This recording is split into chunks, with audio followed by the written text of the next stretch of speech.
오늘 이 사도행전 13장 이 계속되는 말씀은 지금 사도 바울의 설교입니다. 비시디아 안디옥이라고 하는 이방 땅에 지금 유대인들이 모여있는 그 시나고그 회당에서 지금 말씀을 선포하고 있는 그 말씀 중에 한 대목인데, 이 본문이 어떻게 보면 핵심 설교의 핵심적인 부분이다 할 수가 있는데요. 이 말씀 가운데 아주 중요한 두 말씀을 우리가 한번 이 시간 집중적으로 살펴보겠습니다. 그것은 28절에 나와 있는 이 사람을 힘입어 죄사함을이라고 하는 말씀과 39절 마지막 절 이 사람을 힘입어 믿는 자마다 의롭다 하심을 라고 하는 이 두 말씀을 가지고 함께 말씀을 나누도록 하겠습니다. 자, 성경은 죄사함에 대한 말씀을 하고 있습니다. 죄사함. 영어로 읽으면 forgiveness of sins라고 하는데, 이제 죄들을 용서하신다는 거예요. 자, 죄를 용서한다는 이 개념은 뭐가 전제되어 있냐면 죄라는 게 전제되어 있죠. 죄를 지은 사람이라는 게 전제가 되어 있는 말이에요. 자, 그래서 먼저 이 죄에 대한 말씀을 잠깐 드리겠습니다. 그러면 죄가 뭐냐? 교회에서 많이 듣는 말씀이 죄예요. 어떻게 보면 이제 더 많이 들어서 듣고 싶지 않은 단어 중에 하나가 이 죄라고 할 수 있어요. 목회자인 저 자신도 이 죄에 대한 얘기를 그렇게 하고 싶지 않습니다. 그런데 이 죄가 우리 모두의 아주 근본적인 문제라는 거예요. 우리나라가 좀 불명예스럽게도 자살을 제일 많이 하는 나라래요.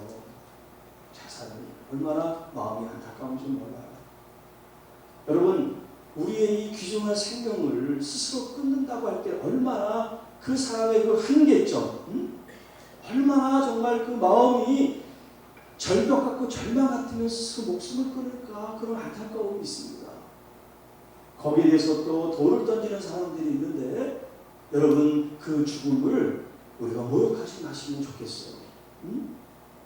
안타까운 마음을 갖고 오히려 그 위족들이나 이런 사람들을 위로하는 그런 마음을 우리가 가져야죠. 아무리 원수래도.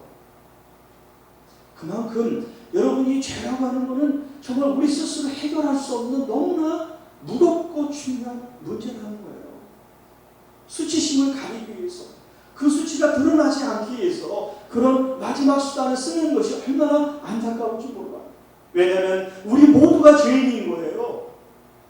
그런데 우리는 자기 죄는 드러나지 않았으니까 돌을 막 던집니다. 자기는 죄를 안 진 것처럼. 우리가 다 죄인이에요. 서로 다른 죄를 졌는지 모르지만, 드러났느냐 안 드러났느냐 그 차이지 모르지만 우리가 다 죄인이라는 거예요. 자, 이 죄인이 우리 스스로 죄를 해결할 수 있는 길이 없기 때문에 하나님께서는 우리로 하여금 그 죄로부터 자유케 되는 하나의 길을 제시해 줬습니다. 그게 뭐냐면 제사예요.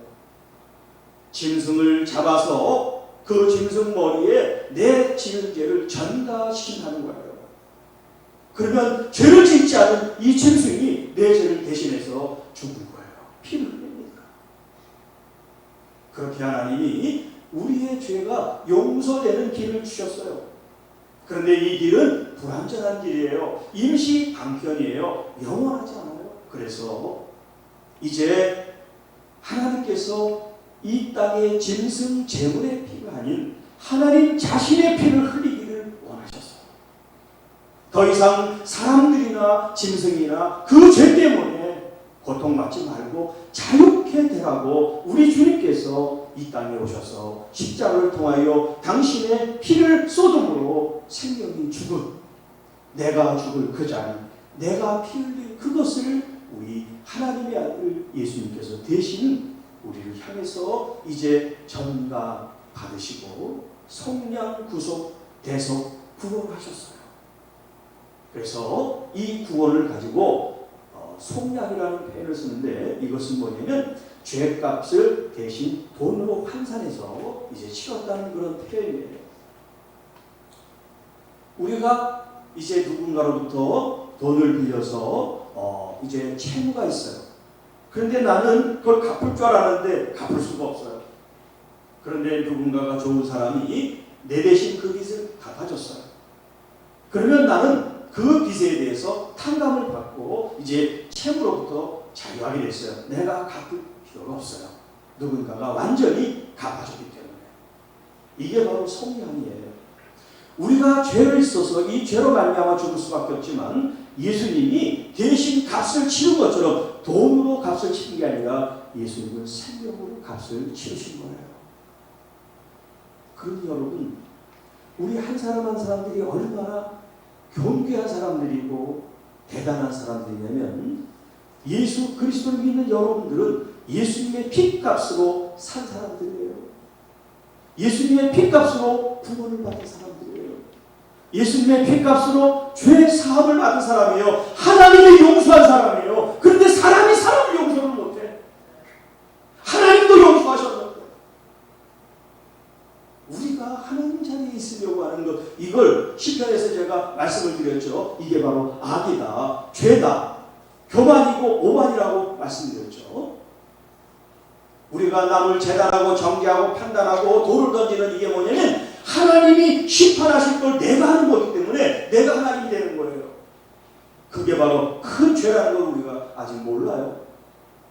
자, 그래서 이 죄와 죄 사함이 우리 모든 그리스도인들에게는요 가장 중요한 교리 중에 첫 번째이고, 또 이 교리가 알았다고 해서 이제 끝나는 게 아니에요. 왜냐하면 우리는 여전히 그리스도 안에 있으면서도 죄를 짓고 있기 때문에 그렇습니다. 자, 그래서 주님께서 죄를 용서하시는 이 회개와 성화에 대해서 간단하게 제가 얘기를 하자면, 이 회개는 두 가지 회개가 있어요. 두 가지 회개. 하나는 복음적 회개예요. 복음적 회개. 복음적 회개라는 것은 뭐냐면 우리의 그 원죄로부터 모든 우리의 죄악이 예수 그리스도로부터 다 용서를 받았다라고 하는 그건 두 번 있는 게 아니라 단 한 번 있는 회개가 이제 예수님을 믿기 전에 이제 예수님을 믿음으로 말미암아 이제 하나님의 자녀가 되는 그 과정으로서 회개라고 할 때 그것을 갖다가 복음적 회개라고 해요. 이 복음적 회개는 두 번 할 필요가 없어요. 우리가 세례를 두 번 할 필요가 없는 거죠. 이제 뒤에 말씀하겠지만 우리 예수님께서 여러분을 의롭다고 칭하셨어요. 그걸 계속해서 하시는 게 아니야. 한 번 의롭다고 칭한 건 유효한 거예요. 계속해서. 그게 복음적 회개라는 것도 그런 의미예요. 자, 그런데 우리가 예수님을 믿고 살아가는데 또 우리의 욕망과 욕심이 꿈틀거리고 남에게 상처를 주고 그런 죄를 또 짓잖아요. 이런 죄를 회개하는 걸 뭐라고 하냐면 성화적 회개라고 해요. 성화적 회개. 이거는 책에 잘 안 나와요. 네. 복음적 회개, 성화적 회개. 이 성화적 회개라는 것은 뭐냐면 이제 그리스도인으로서 하나님의 자녀로서 아버지의 말씀과 뜻에 바르게 우리가 합당하게 살아들이지 못하는 그 모습에 대해서 다시 돌아오는 휴브, 주님께 다시 내 마음과 내 삶을 다시 그 기준에 그 관역에 맞춰 살아가기를 원하는 그 마음과 자세와 발로와 그런 우리의 간절한 돌아섬이 바로 성화적 회개라고 합니다. 복음적 회개는 일회성이지만 이 성화적 회개는 우리가 죽을 때까지 해야 되는 거예요. 그래서 이 종교개혁자들은 사람을 가리켜 나는 의인이며 죄인이다 라는 표현을 썼어요. 나는 의인이며 죄인이다. 이 의인에 대해서는 조금 더 말씀을 드리겠습니다. 이 두 가지 면을 우리 모두가 가지고 있다는 거예요. 오늘 여러분들이 이 죄사함이라고 하는 이 하나님의 말씀 진리가 여러분 안에 이제 자리 잡게 되면 우리들의 죄 때문에 내 자신을 해하려고 하거나 내 생명을 끊으려고 하는 그런 생각은 절대 할 필요가 없어요. 하지 마시기 바랍니다. 혹시 그런 마음을 가지고 있는 사람들은 여러분들이 이 말씀을 전해주세요. 우리 주님이 회개하는 모든 사람들의 죄를 용서하셨다는 것. 이게 중요하죠. 우리가 우리의 죄를 가지고 주님께 나와 용서를 구해야 되는데 사람들이 내 죄를 알면 어떡하지? 그 수치심 때문에 그것 때문에 자기 목숨을 끊는 거는 참으로 안 된 일이라는 거예요. 왜? 자기가 회개하고 정말 하나님 앞에 온전히 통에 자복하고 나오면 용서를 받는 길이 있는데 세상 사람들이 뭐라고 돌을 던질지라도 여러분 그 말에 귀 기울이지 마세요. 현장에 잡힌 가난한 여인이 있었어요. 그 여인은 누구냐면 바로 저예요. 우리들 각자예요. 한번 그렇게 생각을 해보세요. 많은 사람들이 지금 죄인인 나를 현장에 잡으러 왔어요. 그리고 예수님께 묻습니다. 모세의 율법이면 돌로 이런 여자는 쳐 죽이라고 되어 있는데 당신은 어떻게 하겠습니까? 그럼 지금 재판장에 지금 내가 불려왔다고 생각해봤어요. 각자 자기가 지은 죄를 가지고 지금 이 신문대 앞에 있다라고 한번 가정을 해보십시다. 그리고 지금 이 돌을 든 서슬퍼런 사람들이 막 눈에 힘을 주면서 죽일 듯 달려들고 모함을 하고 돌을 던질 기세가 지금 있단 말이에요. 죄지은 나는 얼마나 초라하고 비참하고 수치스러워지고 내 죄가 다 드러났습니다.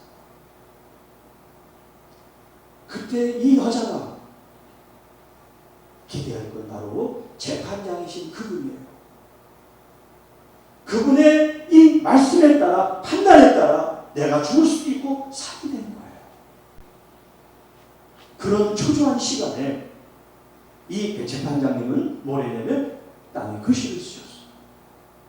한가하게 글씨를 쓰셨어요. 그랬더니 옆에 있는 사람들이 예수님께 지금이 글씨 쓸 때가 아니라고 빨리 말하라고 자꾸 재촉을 합니다. 그래서 예수님이 쓰던 걸 멈추고 다시 일어나서 말씀합니다. 너희 중에 죄가 없는 사람부터 죄 있는 여자를 돌로 쳐라. 그 말씀을 하시고 다시 땅에 엎드려 글씨를 쓰셨어요.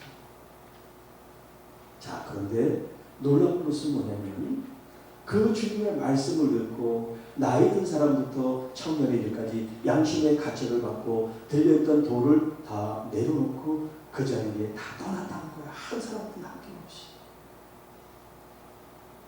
예수님이 일어나서 보니까 사람들이 없어요. 너를 정죄하고 너를 돌로 치려는 자들이 어디 있느냐? 네, 다들 갔습니다. 예수님께서 그때 이 여인에게 말씀합니다. 나도 너를 정죄하지 아니하노니. 재판장이 지금 말씀하시는 거예요. 이 여자가 죄인이에요. 현장에서 가늠하러 잡혔어요. 그런데 예수님 하신 말씀이에요. 나도 너를 정죄하지 않으니 다시는 죄 짓지 말고 살아라. 자, 요 대목에 이 여인이 회개했어요? 그런 얘기가 없어요. 그런데 회개도 하지 않았는데 예수님은 정죄하지 않는다고 말씀하세요. 죄가 없다는 말이 아니에요. 죄가 없다는 말과 정죄하지 않는 건 다른 거예요. 잘 이해하셔야 됩니다. 그리고 죄 짓지 말고 가서 살아라 라고 말씀하신단 말이에요. 예수님이 정죄하지 않았지 회개하지 말라 혹은 죄를 계속 져라 그런 말씀하신 게 아니에요. 그러니까 예수님은 회개해라 어떠라 그런 말씀을 하지 않으셨지만 이 여자는 돌아가서 자기 생명을 구원한 것에 대해서 죄를 짓지 말라고 한 그 말씀에 힘입어 회개했을 뿐만 아니라 이제 다시는 그 죄 짓지 않는 모습으로 살았을 거라는 거죠. 이게 바로 죄 사함의 이 진리의 말씀이 풀어진 한 사건이라고 할 수가 있어요. 아직 회개하지 않았을지라도 정죄하면 안 된다는 거예요. 재판장이신 주님도 정죄하지 않았는데 우리가 먼저 결과가 어떤지 그 여자 말만 듣고 그 사람이 어떻더라 이 얘기를 하는 거지 쌍방에 어떤 얘기가 없잖아요. 드러난 게 지금 없단 말이에요. 그런데도 우리는 미리 다 판단을 해서 정죄를 미리 다 해버린단 말이에요. 이게 잘못됐다는 거예요. 또 사실이 드러났을지라도 우리는 정죄할 자격이 없어요. 그 사람이 그런 죄를 졌다 해도 나는 정죄할 자격이 없는 사람이에요. 그건 현행법상 그 사람이 그 죄에 대한 죄값을 치르는 거지 우리가 갖다부터 이야기할 자격이 없어요. 왜? 죄에 대해서는 우리 하나님 그분이 의로운 재판장이라고 시편 7편에 우리에게 말씀하잖아요. 우리는 재판장이 아니에요. 우리 다 같은 죄인이기 때문에 그렇습니다. 그러니까 우리가 내가 죄인이라는 걸 알았을 때 우리가 하는 것이 뭐냐면 정말 주님의 그 거룩함 앞에 회개하는 일이고 그 회개를 통해서 거룩한 성화의 삶을 살아가는 그 마음이고 이런 마음을 통해서 다른 사람을 봐. 나는 이렇게 의로워, 나는 이렇게 깨끗해, 나는 이렇게 거룩한 사람이야. 정죄하는 게 아니라 저 영혼도 죄를 알고 죄인임을 알아 회개할 수 있도록 하나님 도와주세요. 그렇게 한 영혼을 위해 공부를 기도하는 마음이 오늘 우리 그리스도인들에게 있어야 된다는 거예요. 이게 주님이 원하는 모습인데 교회 안에서까지 사실이 아닌 것 가지고 돌을 던지는 이런 모습들은 주님이 원하지 않는 거예요. 자, 이제 두 번째, 이 의롭다 하심에 대한 말씀을 드립니다. 자, 39절 한번 보겠어요. 모세의 율법으로 너희가 의롭다 하심을 얻지 못하던 모든 일에도 이 사람을 힘입어 믿는 자마다 의롭다 하심을 얻는 이것이라. 자, 모세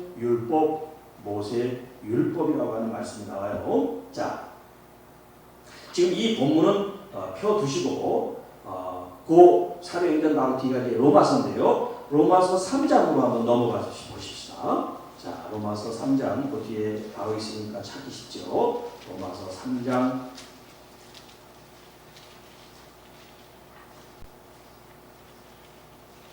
20절부터 26절까지 아주 굉장히 중요한 말씀이기 때문에 본문을 보면서 제가 여러분들에게 말씀을 좀 드리고 싶어요. 자, 이 본문은 이제 사도 바울이 로마서라고 하는, 그러니까 로마에 있는 성도들에게 이 편지를 지금 쓰고 있는데 이것은 첫 번째 독자가 로마의 성도지만 이것은 오늘 우리 모두에게도 이제 유효한 하나님의 말씀이죠. 자, 20절. 그러므로 율법의 행위로 그의 앞에 의롭다 하심을 얻을 육체가 없나니 율법으로는 죄를 깨달음이라 라고 말씀하세요. 율법의 행위로 하나님 앞에서 의롭다 함을 얻을 육체가 없다 그 말이에요. 자, 사도행전의 말씀은 이 사람으로 힘입어, 이 사람은 누구예요? 바로 예수, 하나님의 아들 예수 그리스도 메시아를 말한단 말이에요. 그러니까 예수 그리스도로 힘입어, 예수 그리스도의 힘입다는 것은 뭐냐면 예수님의 그 십자가의 공로, 십자가의 그 능력, 십자가의 그 피 흘리심으로 말미암아 우리가 의롭다함을 얻었다 그 말이에요.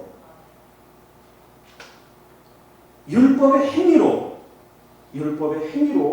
얻은 게 아니다라는 표현을 써요. 자, 그런데 같은 로마서 2장 13절에 이런 말씀이 있어요. 하나님 앞에서 율법을 듣는 자가 의인이 아니요 오직 율법을 행하는 자라야 의롭다 하심을 얻는다라는 표현을 썼어요. 율법을 행하는 자라야 의롭다.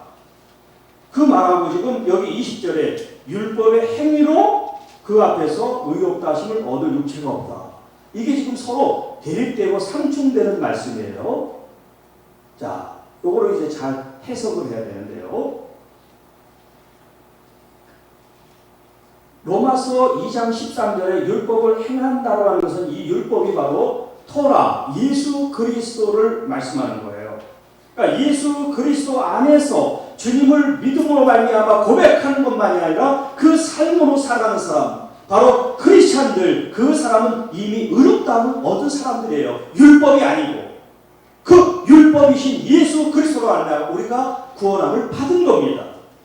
자, 그런데 여기 지금 3장 20절에 율법의 행위로라고 하는 말은 뭐냐면 이게 말장난하는 게 아니에요. 이 배경을 여러분들이 언어적인 이 배경을 알아야 되는데 여기 지금 율법의 행위라고 하는 건 누구에게 얘기하면 유대인들에게 말하는 거예요. 유대인들에게. 그 초대교회 당시 유대인들은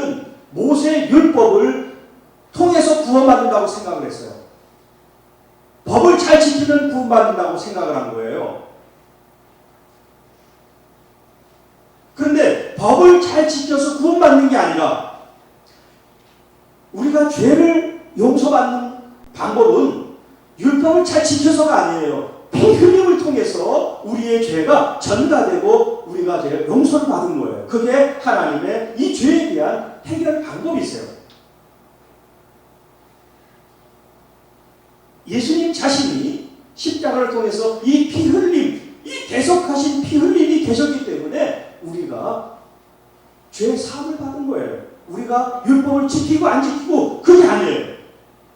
예수님의 그 십자가를 통해서 우리가 힘입어서 의롭다 함을 받은 거예요. 의로워서 의인이 아니라 칭함을 받은 거예요.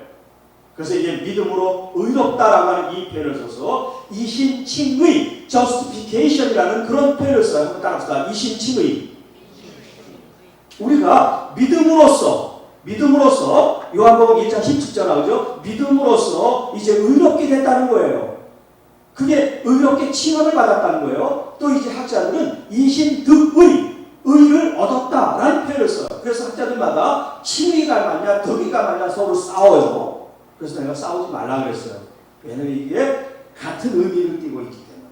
왜냐면 언어적으로는 달라요. 칭했다라고 하는 말과 얻었다고 하는 건 분명히 달라요. 그런데 싸우지 말아야 될 이유는 뭐냐면 칭함을 얻었는데 칭함을 받았는데 이 칭함이 우리에게 계속 유효한 거야. 아까 유효라는 말을 썼죠. 재판을 하나님이 이제 죄가 없다, 의롭다 칭했는데 그게 뭐냐면 유효하다는 거야. 유효. 언제까지냐면 이제 백보자 심판, 마지막 심판 때까지 그 주님의 이 말씀하신 게 유효하다는 거예요. 이 유효하다는 게 무슨 뜻이냐면 내가 의롭다함을 얻었다는 말도 되는 거예요.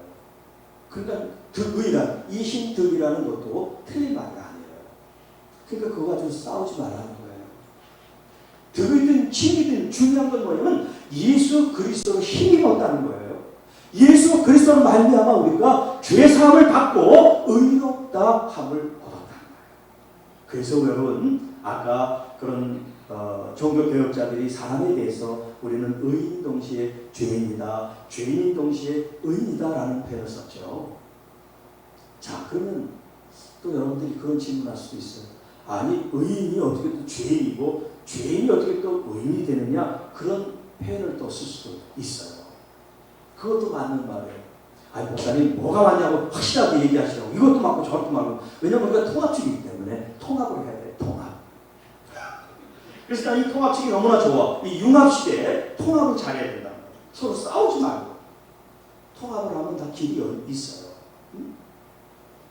자, 내가 의인이라고 하는 것은 진짜 의로워서 의인이 아니라 아까 말한 칭함, 예수님의 그 대속하심을 통해서 칭함을 받아서 내가 의인이고, 내가 죄인은 뭐냐면 내가 여전히 죄를 짓고 없죠. 그러니까 서로 싸울 필요가 있다 없다? 없다. 그런데 이 죄인이기 때문에 우리는 항상 겸손함으로 의로운 삶을 추구해 나가야 된다는 거예요. 이게 중요한 거예요. 내가 죄인이다. 아, 죄니까 나는 죽어야 돼. 그런 게 아니라 주님께서 죄인이었을 때 성경에 보면요, 그런 표현을 써요.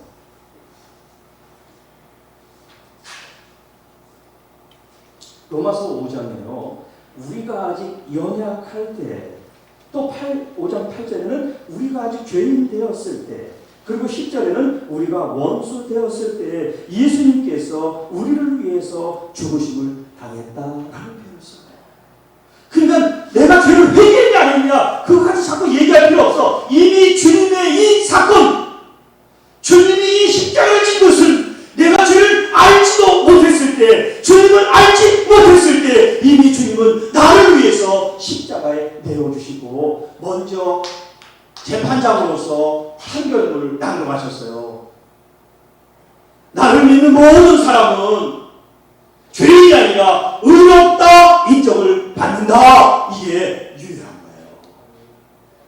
그래서 우리가 예수님을 믿는 순간 주님께서 말씀하신 이 판결문에 의해서 나는 더 이상 죄인이 아니라 의로움을 받은 사람입니다. 다만 내가 주님의 그 의로운 사람으로 부름받았으니 더 주님의 거룩한 모습으로 나가기를 원합니다. 주님, 내가 볼 때 너무나 이 죄가 많습니다. 주님의 그 거룩한 모습 안에 내가 회개하오니 회개의 영을 부어주시고 나를 정결의 영으로 정결케 하여 주옵소서. 여러분, 우리가 그런 삶으로 살아갈 때 다른 사람들에 대해서 돌을 던지는 사람들이 아니라 긍휼히 여기고 기도하며 축복하는 사람이 되기 때문에 원수들을 선대하고 사랑하라 말씀하십니다.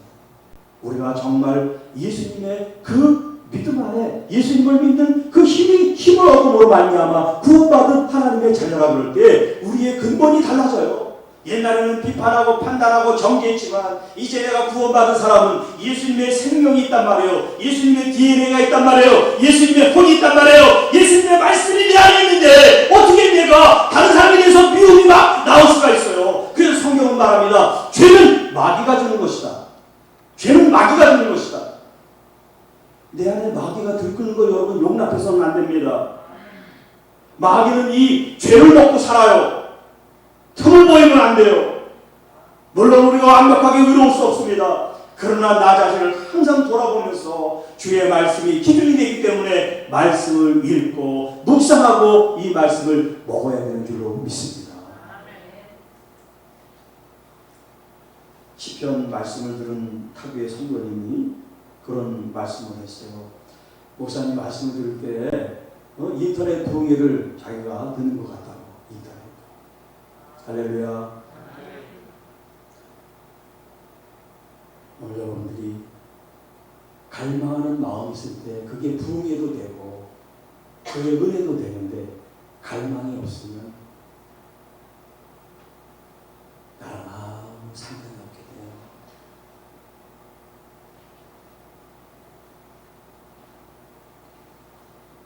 의롭다함을 얻었다는 거, 우리가 받을 만한 행위를 해서가 아니라 그래서 구원에 있어서는 어떤 우리의 행위도 소용이 없어요. 의미가 없어요. 내가 착하게 바르게 살았다고 구원에 보태지는 게 아니에요. 이미 예수님은 내가 어떤 모습으로 있는지 내 자신도 모를 때 이미 주님은 완성하셨기 때문에 보태는 게 아니에요. 믿는 거예요. 그 믿음을 통해서 죄사함을 얻었고요. 여러분이 의롭다함을 얻었습니다. 이제 여러분들은 죄인이 아닌 의인으로 하나님의 말씀 가운데 살아가게 되기를 축복합니다. 자, 우리 주님께서 지금 이렇게 죄사함과 의롭다심에 대한 말씀을 우리에게 줬는데요. 이제 좀 더 구체적으로 시간이 없지만은 간단하게 이 죄사함에 대한 방법을 잠깐 말씀을 드리고 마무리를 짓도록 하겠습니다. 제가 시작에도 말씀드렸지만 죄의 값은 사망입니다. 그렇기 때문에 이 죄사함의 이 교리가 우리 그리스도교에서 굉장히 중요한 교리 중에 하나라는 걸 여러분들이 이해를 하셔야 된다는 거죠. 그리고 이 죄 문제를 주님께서 담당하셨지만 가만히 주님께서 담당하셨기는 나는 가만히 있으면 그냥 자동적으로 처리되는 게 아니에요. 우리가 자동이체를 하기 위해서도 은행에 얘기를 해야 돼요. 나 이렇게 자동이체를 이제 하겠다. 그래야 자동이체가 되죠. 마찬가지로 영적인 원리도 가만히 있는 자동이체가 되는 게 아니에요. 해결이 되는 게 아닙니다. 그래서 성경은 말합니다. 요한일서 1장 9절 만일 우리가 우리 죄를 자백하면 그는 미쁘시고 의로우사 우리 죄를 사하시며 우리를 모든 불의에서 깨끗하게 하실 것이요 모든 불의 모든 죄악으로부터 우리를 깨끗하게 주님 하셔서 더 이상 흠이 없게 하신다는 거예요. 여러분 이걸 믿으시기 바랍니다. 옛날 지은 죄 때문에 끙끙 앓지 마세요. 이미 여러분이 정말 회개했다면 주님은 기억하지 않는다 그랬어요. 기억한다 되지 않게 하신다 그랬습니다. 여러분 자신도 잊으시기 바랍니다. 그리고 지금부터 새로운 여러분에게 주어진 삶을 사시면 됩니다. 그래서 예수님께서 처음 사역을 하시면서 회개하라 하나님의 나라 천국이 가까웠다라고 말씀하세요. 이 메타노이아라는 이 말은 행동의 변화를 가져오기 전에 심령이 변화를 말합니다. 마음을 먼저 새롭게 고쳐먹는 거예요. 예수님께 하나님의 말씀으로 내 마음을 중심을 잡고 나아가도록, 그러면 이 마음과 함께 여러분의 삶도 따라가게 된다는 게 바로 이 회개한다는 거예요. 그러니까 말로만 회개하고 삶이 뒤따르지 않는 건 회개라고 할 수가 없어요. 진짜 회개는 삶이 같이 변화되는 걸 말합니다. 그래서 이제 회심이라고 하는 그런 말을 써요. 마음을 고친다. 근데 사실 그거는 온전한 게 아니야. 마음을 고친가 된 게 아니라 마음을 고침으로 말미암아 그 삶의 변화가 있어야 된다는 얘기예요. 그런데 이렇게 회개하고 죄사함을 얻고 의롭다함을 얻을 수가 있는데 회개하지 않으면 어떻게 될까요? 회개하지 않는 사람들이 있으니까요. 시편 7편 12절 말씀입니다. 사람이 회개하지 않으면 그가 그의 칼을 가시며 여호와 하나님께서 칼을 가신다고 말씀하세요. 그의 활을 이미 당기어 예비하셨도다. 여러분, 하나님의 이 하나님의 의는 하나님의 진노, 하나님의 분노로 표현되고요. 하나님의 진노, 분노는 하나님의 심판과 재앙으로 이어집니다. 그러니까 여러분, 우리들은 하나님의 심판, 이 재앙을 받을 일이가 없어요. 왜냐하면 우리는 그리스도 안에서 의롭다고 칭함을 받은 사람들이기 때문에, 우리는 주님의 백보자 심판 갈 때까지 유효한 주님의 이 스테이트먼트, 주님의 말씀을 들은 사람들이기 때문에, 여기 지금 회개하지 않으면 이 말씀은 이제 예수 그리스도 안에 있는 사람들이 아니라 밖에 있는 그 사람들, 악한 그 사람들이 하나님의 심판을 받게 된다는 거예요. 그렇기 때문에 그러면 그리스도 안에 있는 우리들은 그러면 심판을 받지 않느냐? 우리가 우리의 죄를 회개한 사람들은 하나님의 심판을 받을 일이 없어요. 그러나 이 세상 밖에 주님을 모르는 사람들이 회개하지 않는 건 심판을 받습니다. 그러나 우리들도 내가 알고 짓는 그 고의적인 죄, 그걸 고범죄라고 하는데, 알면서 고의적으로 습관적으로 짓는 그 죄를 해결하지 않을 때 주님의 심판을 받는 거예요. 그래서 유효하다는 말을 쓴 거예요. 유효.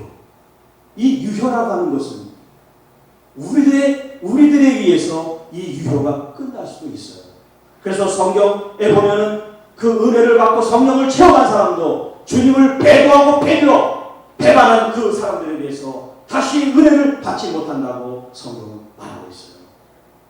그렇기 때문에 믿는 사람이든 믿지 않는 사람들이든 이 죄사함의 교리와 또 의롭다 하시는 이 말씀을 우리가 잘 알고 깨끗하고 정결한 삶을 유지해 나갈 수 있도록 여러분들이 마음과 삶을 드려야지. 나는 이미 구원받았어, 괜찮아. 이 사람들은 구원파예요. 구원파. 이미 구원받았고 정죄함이 없다고 하는데 무슨 죄인으로 또 회개하느냐? 이 사람들이 이 구원파예요. 구원파 좋죠. 그러고 가고 싶죠. 그 진짜라면 나도 진짜 그러고 가고 싶으네. 진짜 정죄함이 없고 그 다음에 회개할 일이 없다 그러면 한 번 구원받으면 땡이지. 내가 어떻게 살아도 상관없으니까. 그런데 말씀은 그렇지 않단 말이에요. 거긴 비옥이 있는 거예요. 정죄함이 없다 한 그 말씀만 있어요.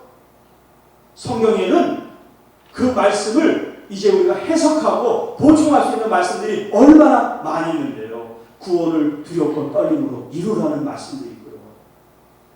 주여 주여 하는 자마다 다 천국에 들어가는 게 아니다. 아버지의 뜻대로 행하는 자라야 천국에 들어갈 수 있다. 이 불법을 행하는 자가 난 너희를 모른다고 말씀하셨다. 그러니까 이 통합이라고 하는 게 굉장히 중요해요. 하나만 가지고 있으면 이단이 돼요. 하나님 말씀은 총체적으로 통합적으로 융합해서 봐야지 진짜 진리에 이룰 수가 있어요. 여러분들은 죄인이며 의인이라는 거, 여전히 주님의 은혜가 필요하고 여전히 말씀이 필요하고 여전히 회개가 필요한 죄인이지만, 그렇다고 죄책감을 가지고 죄의식 속에 그렇게 살라고 하는 말씀이 아니에요. 그런데 캐더릭은요 바로 이걸 조작해요. 그래서 1년에 몇 차례 신부 앞에 와서 고해성사를 만든 거예요. 그걸 컨트롤하기 위해서. 이 구원파는 자유를 주면서 얼마나 우리가 자유롭냐, 믿음 생활하는데 구속받을 게 뭐가 있냐, 그렇게 해서 사람들을 모으죠. 그러니까 우리 정통과 이 개신교는 좀 애매해. 어떻게 보면 이것도 아니고 좀 애매한 것 같아. 그러나 이 애매한 게 아니라 이게 진짜란 말이에요. 우리를 구속하기 위해서가 아니에요. 우리를 자유케 하기 위해서가 아니에요. 예수 그리스도 안에서 새 생명을 주셨기 때문에 이 생명을 가지고 살라는 말씀을 드리고 있습니다. 이전 것은 지나갔으니 보라 새 것이 되었도다. 여러분 날마다 주님 안에서 새로워지기를 축복합니다. 여러분 그 마음으로 여러분의 아내를 새롭게 축복하세요. 남편을 새롭게 보시고요. 또 여러분 가족이나 이웃이나 교우나 여러분들 그런 주님의 새로운 그런 생명을 주신 마음으로 사람들을 축복하고 바라볼 때 여러분 그것이 하나님의 통치가 있는 하나님의 나라인 줄로 믿습니다. 누가 그런 나라를 만들까요? 구경만 해서는 오지 않습니다. 저와 여러분들이 한 사람 한 사람들이 우리 교회가 천국이 되고 하나님의 통치와 하나님의 나라가 되도록 서로 마음을 다하여 서로 손에 손 잡고 격려하고 축복하고 사랑함으로 그 일을 이룰 줄로 믿습니다. 우리 역전동 교회가 시편으로 하나님의 부흥을 경험하고 이 부흥이 이제 하나님 우리 대한민국 교회 가운데 열방 가운데 흩어질 수 있도록 역사해 달라고 기도해 주시기 바랍니다. 먼저 그 은혜의 체험자가 바로 저와 여러분 되시기를 축복합니다. 그 부흥의 주인공이 여러분들이 되시기를 축복합니다. 기도하겠습니다. 주 하나님 아버지 참 감사합니다. 피 흘림이 없이는 사함이 없다고. 그동안 많은 짐승들에게 우리의 죄를 전가했지만 그것은 임시 방편이고 완전한 길이 아니라고. 당신의 독생자 아들 예수 그리스도를 이 땅에 보내사 피 흘리기까지 우리를 사랑하사 우리를 속량대접 구원해 주심을 감사합니다. 이제 우리의 어떠한 죄도 불의도 예수 그리스도의 그 공로와 십자가로 죄사함 얻음을 감사합니다. 우리가 의로워서가 아니라 죄사함 받아서 이제 하나님의 자녀로서 우리를 의롭다 인정하시고 칭해주시고 유효하게 해주심을 감사합니다. 우리가 평생 내가 살아가는 동안 이 의로움을 잃지 않게 하셔서 말씀의 거룩한 주의 음성을 따라 진리를 따라 살아가는 새 사람들이 되게 하여 주옵소서. 우리도 예수님의 이름으로 감사하며 축복하며 기도하옵나이다. 아멘.